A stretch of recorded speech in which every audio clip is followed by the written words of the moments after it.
Now, He says a living sacrifice and a holy sacrifice. Holiness.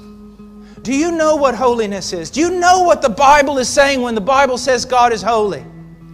Because I want to be honest with you, most people don't have a clue what that means. They really don't. If when you hear the word holy or holiness, the first thing you think of is sinlessness or moral purity, you don't understand holiness.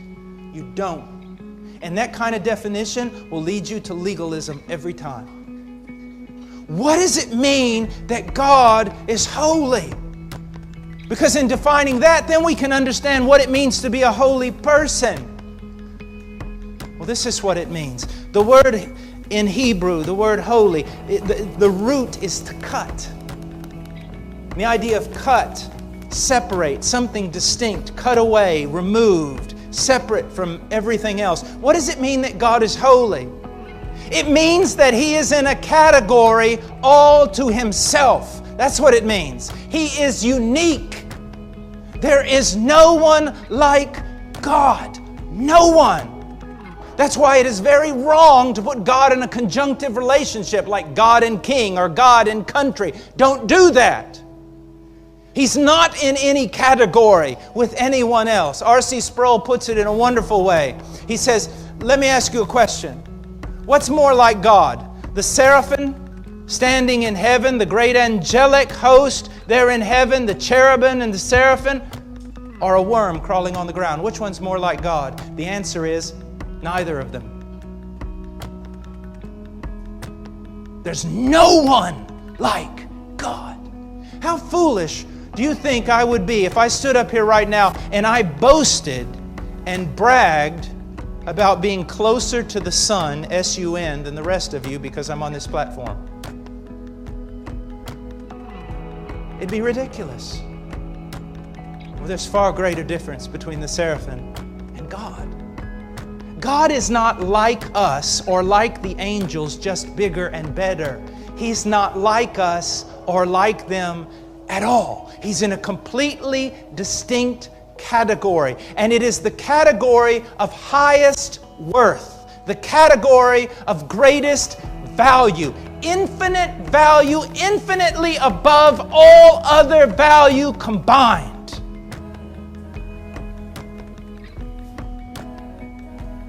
He's separate, distinct, and of greatest value. And when you start seeing God that way, it begins to change everything. For example, a lot of evangelicals have no problem when the preacher says, everything God does, He does for you because He loves you. All the evangelicals go, whoo, that's wonderful, does it for me. That's right. But if a preacher like me stands up and says, everything God does, He does for Himself, primarily for Himself and for His own glory, then everybody gets mad. Now think about that. Just think about that for a moment. If I tell you God does everything He does for you, you're like, yeah. But if I say, although God is benevolent to His creatures, primarily everything God does, He does for Himself, and you're bothered by it. Well, He's an egomaniac. And you're not?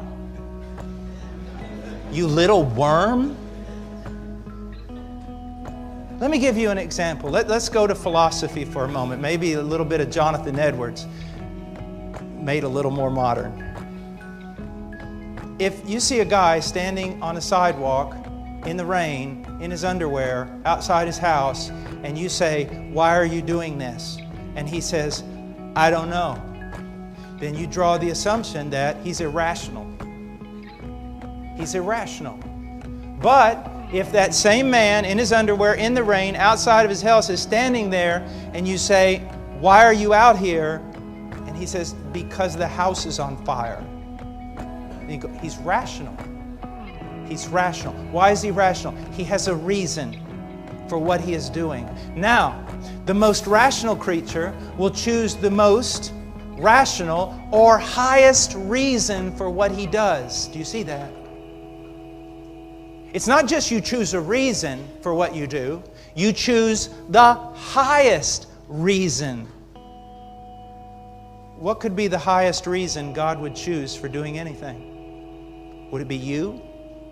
Are you the highest reason? Are you the greatest good? Are you the one most worthy for things to be done for? Absolutely not. If God chooses the highest reason to do what He does, it is Himself.